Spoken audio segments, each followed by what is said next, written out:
दोस्तों, बीते कुछ दिनों में हमारे बॉलीवुड के दो दिग्गज कलाकार इरफान खान और ऋषि कपूर जी एक के बाद एक हमें छोड़कर चले गए हैं। और इन दोनों के छोड़कर जाने से बॉलीवुड को एक बहुत बड़ा नुकसान हुआ है और बॉलीवुड में एक बहुत बड़ा स्थान रिक्त हो गया है। और ये स्थान आगे भी रिक्त ही रहेगा और लोग उनके द्वारा की गई बेमिसाल अदाकारी को कभी भूल नहीं पाएंगे। इन दोनों ही दिग्गज कलाकारों को मैं बॉलीवुड फ्लैशबैक परिवार की तरफ से एक आदरपूर्ण श्रद्धांजलि अर्पित करता हूँ। दोस्तों, अगर बात करें ऋषि कपूर जी की, तो ऋषि कपूर हमेशा से ही अपने बेबाक तरीके से हर सवाल का जवाब देने के लिए जाने जाते हैं। फिर चाहे उनसे पूछा गया सवाल उनकी पर्सनल लाइफ का हो, उनके फिल्मी कैरियर का हो या फिर पॉलिटिक्स का हो, ऋषि कपूर ने हर सवाल का जवाब बड़े ही खुल्लम खुल्ला तरीके से और बड़ी ही बेबाकी से दिया है। और ऋषि कपूर को अपने इसी अंदाज की वजह से कई बार काफी सारी कंट्रोवर्सीज का सामना भी करना पड़ता था। लेकिन ऋषि कपूर अपनी हर बात को बड़ी ही बेबाकी से बोलने में कभी भी पीछे नहीं हटे हैं। और ऋषि कपूर ने अपनी ऑटोबायोग्राफी बुक खुल्लम खुल्ला ऋषि कपूर अनसेंसर्ड में ऐसी ही उनकी लाइफ से जुड़ी अच्छी से अच्छी और बुरी से बुरी चीज़ों को शामिल किया है। तो इस वीडियो के अंदर हम ऋषि कपूर जी की ऑटोबायोग्राफी बुक खुल्लम खुल्ला ऋषि कपूर अनसेंसर्ड के अंदर लिखी गई 8 बड़े ही कंट्रोवर्शियल पॉइंट्स के बारे में बात करने वाले हैं, जो कि ऋषि कपूर ने अपनी किताब खुल्लम खुल्ला के अंदर बड़े ही बेबाक तरीके से लिखे हुए थे। तो एक एक करके हम इन सारे कंट्रोवर्शियल पॉइंट्स के बारे में बात करते हैं। पॉइंट नंबर 1, ऋषि कपूर ने इस किताब के अंदर अपने पिता और बॉलीवुड में सो मैन के नाम से मशहूर राज कपूर की शादी के बाद उनकी दूसरी हीरोइन से हुए अफेयर के बारे में इस किताब के अंदर लिखा हुआ है। ऋषि कपूर ने इस किताब के अंदर लिखा कि उनके पिता राज कपूर की उनकी मां कृष्णा राज कपूर से शादी होने के बाद भी उनके पिता राज कपूर के साथ उस टाइम पर काम करने वाली बहुत सारी एक्ट्रेस के साथ अफेयर्स रहे हैं। उन्होंने लिखा कि उनके पिता राज कपूर का शादी के बाद सबसे पहली बार अफेयर हुआ था उस टाइम पर उनके साथ काम करने वाली एक्ट्रेस नरगिस दत्त जी के साथ में। और उनके ऐसे रिलेशंस को लेकर कई बार उनके घर में उनकी मां कृष्णा राज कपूर से उनके पिता राज कपूर की कई बार बहस होती थी। लेकिन ऋषि कपूर ने लिखा कि उस टाइम पर उनकी एज काफ़ी कम थी, इस वजह से मेंटली उनके ऊपर इस बात का उतना ज़्यादा फर्क नहीं पड़ा था। लेकिन एक बार और आगे चलकर राज कपूर का अफेयर वैजंती माला के साथ भी सामने आया था। और इस बार तो उनकी मां कृष्णा राज कपूर इतनी नाराज हुई कि घर छोड़कर वो होटल में जाकर शिफ्ट हो गईं।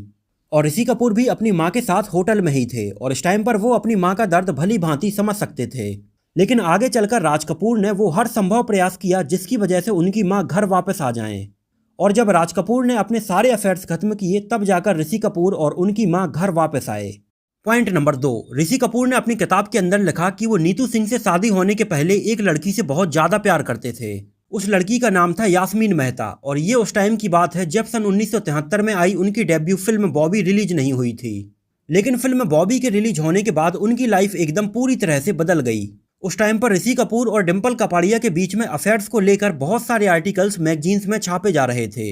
और ऋषि कपूर ने लिखा कि उनकी डिम्पल कपाड़िया के साथ उस टाइम पर छपी सारी अफेयर्स की खबरें एकदम झूठ थीं। ऋषि कपूर और डिम्पल कपाड़िया के बीच में ऐसा कुछ भी नहीं था। लेकिन मैगजीन्स में छपी इन सारी खबरों की वजह से ऋषि कपूर की पर्सनल लाइफ पूरी तरह से बदल गई और यास्मीन मेहता भी उन्हें छोड़कर चली गई थीं।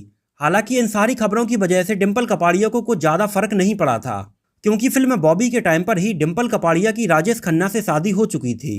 पॉइंट नंबर 3, ऋषि कपूर ने अमिताभ बच्चन को लेकर अपनी किताब के अंदर लिखा कि 70 के दशक में फिल्मों के अंदर बहुत ज़्यादा पार्शियलिटी की जाती थी। उन्होंने लिखा कि उस टाइम पर ज़्यादातर फिल्में केवल अमिताभ बच्चन के रोल को ध्यान में रखकर ही लिखी जाती थीं। और उस टाइम पर अमिताभ बच्चन के साथ में आई मल्टी स्टारर फिल्मों के अंदर केवल अमिताभ बच्चन के काम की ही तारीफ की जाती थी। उस टाइम पर अमिताभ बच्चन के साथ में नजर आए दूसरे एक्टर्स को उनके सामने काफ़ी छोटा समझा जाता था। फिर चाहे अमिताभ बच्चन के साथ में ऋषि कपूर की फिल्म अमर अकबर एंथोनी या कुली हो, शशि कपूर की फिल्म दीवार हो या उनके अलावा विनोद खन्ना, शत्रुघ्न सिन्हा या धर्मेंद्र की भी कोई फिल्म हो, हर जगह पर उस टाइम पर केवल अमिताभ बच्चन को ही ज़्यादा प्राथमिकता दी जाती थी। और अमिताभ बच्चन भी उस टाइम पर अपने साथ काम करने वाले कलाकारों को अपने किसी भी इंटरव्यू या किसी भी और जगह पर कोई भी क्रेडिट नहीं देते थे। उन्होंने लिखा कि जब उस टाइम पर बात और ज़्यादा बिगड़ने लगती थी तो अमिताभ बच्चन एक डिनर पार्टी के दौरान उनके साथ काम करने वाले एक्टर्स को बुलाकर इन सारी बातों को सॉर्ट आउट कर लेते थे। पॉइंट नंबर 4, ऋषि कपूर ने अपनी किताब के अंदर लिखा कि एक बार उनसे एक अवार्ड फंक्शन के दौरान काफ़ी बड़ी गलती हो गई थी।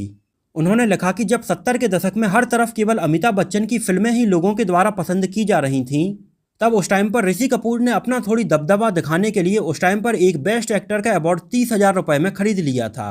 ऋषि कपूर ने लिखा कि उन्होंने अपनी फिल्म बॉबी के लिए उस टाइम पर बेस्ट एक्टर का अवार्ड 30,000 रुपये में खरीद लिया था। हालांकि ऋषि कपूर ने आगे लिखा कि उस टाइम पर यह उनकी बहुत बड़ी नादानी थी।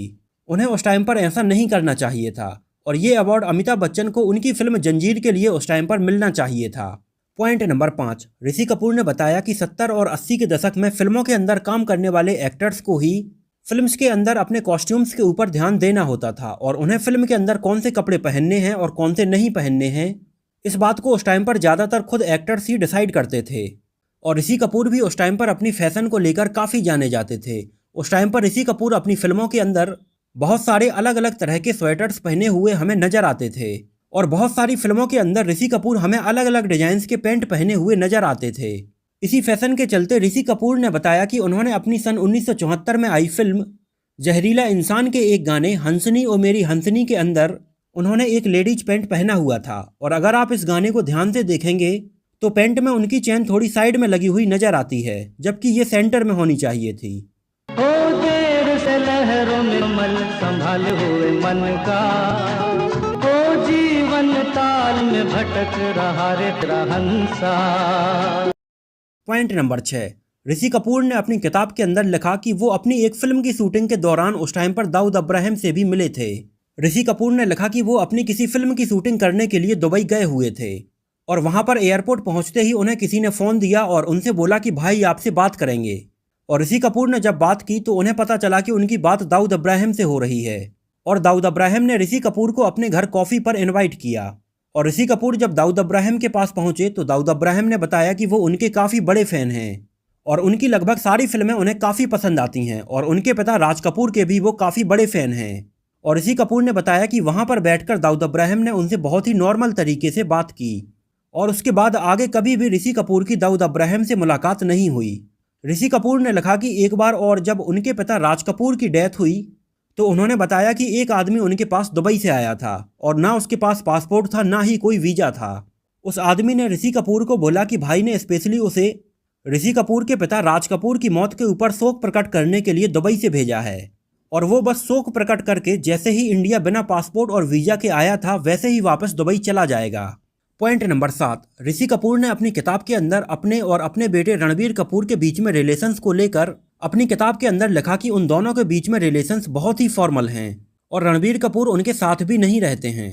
उन्होंने लिखा कि रणबीर कपूर के इस फॉर्मल बिहेवियर के लिए कहीं ना कहीं खुद ऋषि कपूर ही जिम्मेदार हैं, क्योंकि जिस टाइम पर ऋषि कपूर अपने कैरियर में फिल्मों को लेकर बिजी थे उस टाइम पर वो रणबीर कपूर को बहुत ज़्यादा समय नहीं दे पाए थे। इस वजह से दोनों के बीच में बस एक फॉर्मल रिलेशन ही रह गया था। और उन्होंने लिखा कि रणबीर कपूर उनसे ज़्यादा उनकी मां नीतू कपूर के काफ़ी क्लोज थे और ऋषि कपूर और रणबीर कपूर के बीच में ऐसे रिलेशंस को लेकर कई बार मीडिया में भी खबरें सामने आई हैं।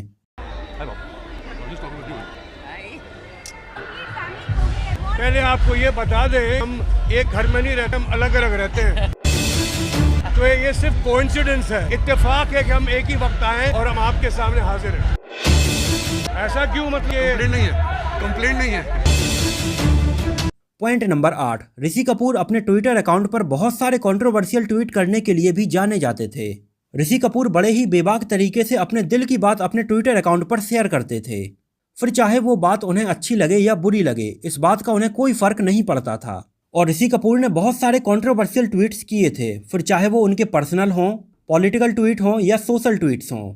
ऐसे ही ऋषि कपूर ने एक टाइम पर बहुत ही कंट्रोवर्शियल ट्वीट गौमांस को खाने को लेकर किया था। ऋषि कपूर ने अपने ट्वीट में लिखा था कि मैं बहुत नाराज हूँ, खाने को धर्म से क्यों जोड़ते हो? मैं एक मांस खाने वाला हिंदू हूँ, तो ऐसा नहीं है कि मैं भगवान से डरता नहीं हूँ।